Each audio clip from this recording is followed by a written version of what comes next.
Olá, dando sequência aqui, a ideia sobre a origem do relevo, a nossa rápida explicação sobre esses processos, hoje nós trataremos sobre os agentes externos, tá? Trataremos, na verdade, sobre aqueles fenômenos que, derivados da interação da crosta com a hidrosfera, com a atmosfera, com a biosfera, colaboram para a modelagem, para essa lapidação das formas de relevo, tá certo? Só lembrando, relevo é fruto da combinação de forças antagônicas, porém complementares, os agentes internos e os agentes externos. Os agentes internos são aqueles de, digamos que, atuação meio que apocalíptica, meio que incontestavelmente notáveis, É o caso do vulcanismo, do tectonismo, do abalo sísmico e que são mais frequentes, mais atuantes em algumas regiões do planeta. As regiões geologicamente mais instáveis, próximas às bordas das placas, próximas a áreas de limites de placas tectônicas, Isso não quer dizer que eles não atuem ou já não atuaram no interior das placas também, Mas são menos perceptíveis, são menos efetivos nessas regiões. E os agentes externos, que de modo geral atuam em toda a superfície do planeta, sendo mais sutis, atuam na verdade modelando as macroformas, as grandes estruturas de relevo, as grandes formas de relevo construídas aí pelos agentes internos, Bem, para que a gente possa entender isso com tranquilidade, é bom lembrar, os agentes externos, eles atuam modelando a superfície a partir dos processos erosivos. Então a água, o vento, a água nas suas diferentes formas, Dos rios, dos mares, as geleiras, a chuva, Ela atua em diferentes situações, no caso da água, Então a água, o vento, a biosfera, todos eles colaboram para isso. Então, uma coisa que tem que ficar clara é que o processo erosivo, ele não é necessariamente algo ruim. Porque quando as pessoas falam de erosão, a erosão normalmente vem associada à ideia de um impacto ambiental, Sim, de fato, quando a ação humana interfere no quadro, ele acelera, ele acentua, ele torna esse processo muito mais célere, muito mais problemático. O desequilíbrio das vertentes, o equilíbrio na interação da superfície do solo ou das rochas com os demais componentes do ambiente natural pode vir pela ação humana. Então, nesse aspecto, a erosão é um problema.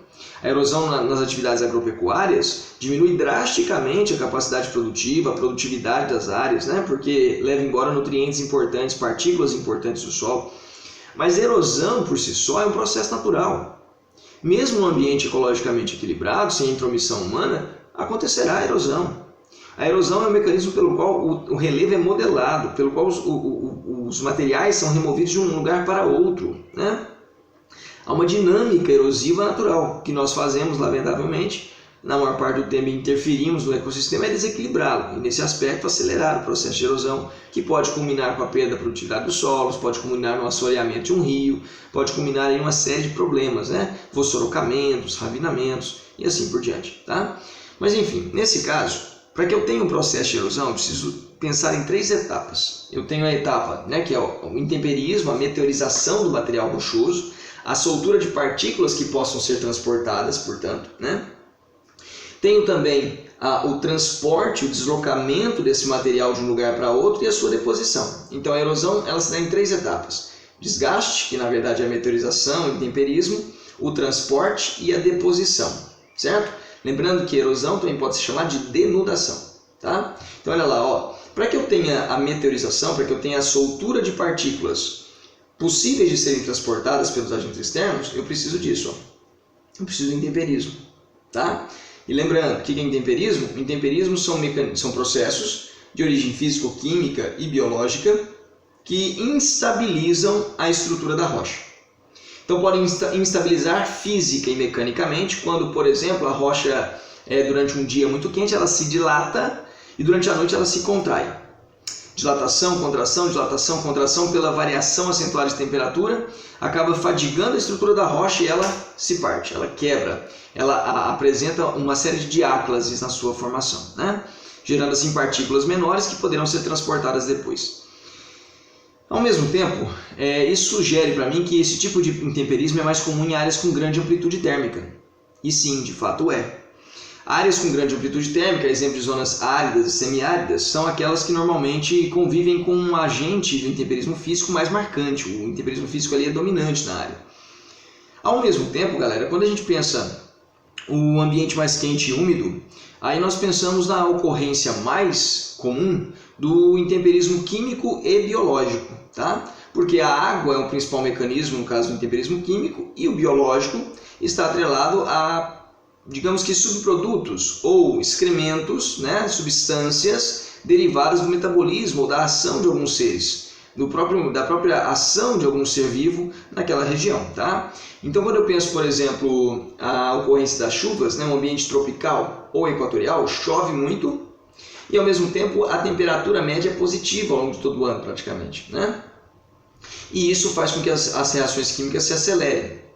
Por conta disso, a água, tratada aí pelos químicos como um solvente universal, vai interagir com os minerais da rocha e intemperizá-los, vai fragilizar essa ligação química, rompendo essa ligação, soltando partículas, portanto. Então, se o ambiente é quente e úmido, o intemperismo químico é o dominante naquela área. Além do que, nesse tipo de ambiente também é comum que eu tenha uma exuberância maior da biosfera, né? A vida é mais numerosa, mais diversificada, tanto macro quanto microscopicamente. Então, esses organismos também participam disso. Um detalhe interessante, pessoal, é pensar uma variação do intemperismo físico, que é chamado de físico-biológico, porque na verdade parte de um processo de quebra, não de decomposição, como o químico e o biológico fazem propriamente, de decomposição mineralógica, mas de quebra. O intemperismo físico quebra a rocha grosseiramente. E aí eu tenho o físico-biológico, que é quando a raiz de uma planta, por exemplo, encontra uma fenda na rocha e vai quebrando essa fenda, vai penetrando na fenda. Aí é um ser vivo que está fazendo, daí a expressão, e está sendo quebrada, né? Então daí a expressão físico, mas biológico, tá certo? Então uma variação do intemperismo físico, físico-biológico. Não confunda com o intemperismo biológico, que está associado a excrementos ácidos, por exemplo, de um fungo, que para se nutrir, excreta essas substâncias e absorve os nutrientes na solução aquosa, né? Então isso pode potencializar também a água que infiltra na rocha e decompõe os minerais presentes ali, tá bom? Pois bem, feito essa rápida passagem pela forma como os agentes externos atuam, a gente pode partir para algumas questões, né? Então vamos lá? Olha só, vamos pegar essa primeira questão aqui da PUC de São Paulo. O tempo vem desgastando lentamente a paisagem das terras planas do interior de Minas Gerais e São Paulo. O planalto que abrigava a bacia de São Francisco, rio que nasce no sudeste de Minas Gerais e corre em direção ao nordeste, até Pernambuco, está paulatinamente encolhendo pelo recuo das escarpas que formam sua borda. Opa, legal, hein? Olha aqui, ó. Escarpas que formam sua borda. Borda do quê? Borda do planalto que abriga a bacia do São Francisco. Então, planalto, macroforma, escarpa, a lateral, acidentada, a lateral abrupta, né, que limita uma área de planalto de uma área, por exemplo, de planície ou de depressão, tá certo? Então, o paredão rochoso que você vê lá imposto no horizonte, né, aquilo é um terreno escarpado, é uma escarpa, tá? E nesse sentido, planalto, chapadas, cuestas, né, são delimitados por terrenos escarpados, tá bom? Pois bem, nesse caso, no último 1,3 milhão de anos, então veja o tempo geológico, eu não marco isso em tempo humano, horas, minutos, dias, meses, anos, não, eu marco milhões de anos, daí a diferença do tempo humano para o tempo profundo, o tempo geológico, né? Esse planalto perdeu área para uma região vizinha, situada em altitudes menores. Planalto predomina erosão. Áreas mais baixas, depressões, planícies. Se esse material depositado está superando a erosão, eu posso pensar que é uma planície na área do entorno, mas eu sei que é uma área mais baixa. Se ela é mais baixa, ela pode ser tanto uma depressão quanto uma planície, que não dá para definir exatamente, a não ser que ele siga com o termo. Ó. Onde se assenta a bacia do Rio Doce, então é uma planície fluvial em tese, né? Já que está falando do Rio Doce. Então eu tenho a perda do material do planalto, a remoção do material para a planície do Rio Doce, tá certo? Veja que ele está narrando claramente para nós a interação e a modificação do relevo a partir dos agentes externos. Tudo bem? Desgasta de um lado, transporta para outro. Só para ficar mais claro, nos planaltos e nas depressões predomina o desgaste, a perda de materiais. Nos planaltos de forma ainda mais clara. Nas depressões eu tenho a chegada de materiais, mas também tenho a saída. E em tese a saída supera a chegada de materiais sedimentados. Nas planícies eu tenho o oposto dessa situação, eu tenho um acúmulo maior de sedimentos do que a perda, tá? Por isso também nós entendemos que na planície eu sempre tenho ao longo dos vales fluviais, principalmente nas áreas de várzea, caso elas existam, que são aquelas áreas planas próximas aos rios, uma sedimentação inconsolidada, uma área de solo rejuvenescido, porque recebeu materiais vindos de outros lugares, tá certo? Bom, o que é a questão que é da gente? A transformação notada pode ser explicada como resultante, letra A, do movimento de oscilação da placa tectônica, movimento de placa, isso é agente interno. Então não tem nada a ver com o item, né? De um processo erosivo acelerado produzido pelo aumento do volume das águas do bacia do São Francisco, em consequência de mudanças climáticas na região. Ele menciona isso no texto. Na verdade, o velho Chico, o Rio São Francisco, tem agonizado com os impactos ambientais de sua bacia, tem agonizado com o assoreamento de sua calha, né? Da sua área de ocorrência, os seus afluentes cada vez mais degradados pela ocupação de áreas de nascente, pelo desmatamento, pelo lançamento de efluentes sem tratamento. Então, na verdade, não faz referência ao texto. De um processo de erosão ou denudação, tá vendo aí o sinônimo, ó, certo? Muito lento, porque 1,3 milhão de anos, né, cara? É muito lento, né? Melhor dizendo, dentro de uma temporalidade que é a da natureza, cuja escala torna o tempo humano irrisório. Veja só. Eu acho que só pode ser essa, hein, cara? Só pode ser a letra C, né? Afinal de contas, está muito próximo do que a gente conversou, né? Do desmatamento realizado pelo ser humano nos vales das bacias de São Francisco, que facilitou a aceleração do processo de denudação. Esse item D, isoladamente, perfeito. Mas ele quer um item que traduza o que foi retratado no texto. Se eu penso o item D isoladamente, afirmar isso é algo errado? Não, tá certinho. Mas a questão é que quando eu imagino o que o texto descreve, ele descreve a ação dos agentes externos. E descreve essa ação baseando-se na escala de tempo geológico e do processo natural de remobilização, de redistribuição da matéria pelos agentes externos. Tudo bem? Vamos mais? Mais uma, tá? Olha lá, ó. FUVEST agora. Tudo bem? Do ponto de vista tectônico, núcleos rochosos mais antigos, em áreas continentais mais interiorizadas, tendem a ser mais estáveis. Espera aí. Do ponto de vista geológico, núcleos rochosos mais antigos, mais interiorizados nas placas tectônicas, tendem a ser mais estáveis, ou seja, está longe das bordas, onde terremotos, vulcões, dobramentos são mais frequentes, né?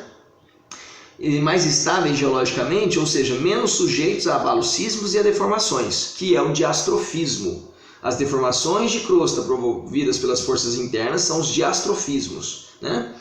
Em termos geomorfológicos, a maior estabilidade tectônica dessas áreas faz com que elas apresentem uma forte tendência à ocorrência ao longo do tempo geológico de um processo D. Então ele está dizendo assim, ó, é uma área que não está muito suscetível, muito disposta, né, muito sujeita à atuação dos agentes internos. Sendo assim, qual que é o grupo que mais modela o relevo? Os externos. Né? Então esses núcleos rochosos, ao longo do tempo geológico, ele destaca o tempo geológico, estão sujeitos a quê? Estão sujeitos, por exemplo, olha lá, ao aplanamento das formas de relevo decorrente do intemperismo e erosão. Na letra B diz que formação de depressões absolutas, só lembrando que é uma depressão absoluta, são áreas mais baixas do que o nível do mar. A depressão Caspiana, a depressão do Mar Morto, né, no Oriente Médio e na Ásia Central. São regiões que, na verdade, estão centenas de metros abaixo do nível do mar. Então, é a depressão absoluta.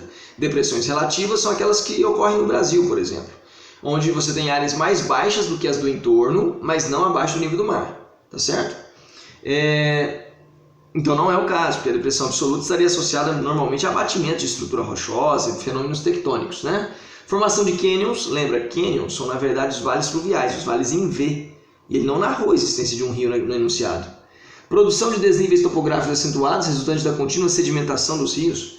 Veja, variação topográfica, desnível topográfico acentuado, isso é comum quando eu tenho falhamentos, quando eu tenho um terreno escarpado, e ele não mencionou isso também, né? Geração de relevo serrano, associado a fatores climáticos ligados à glaciação. Bom, as serras, elas frequentemente estão ligadas a dobramentos antigos, são cristas alongadas, normalmente paralelas entre si, e com vertentes bastante íngremes na sua delimitação. Não é o que ele descreveu também. Logo, a resposta pode ser a letra A. Tudo bem? Onde nós temos um aplanamento das formas de relevo decorrente dos intemperismos e da erosão. Tá certo, moçada? Espero mais uma vez que esse vídeo te ajude e a gente se vê numa próxima oportunidade. Tchau!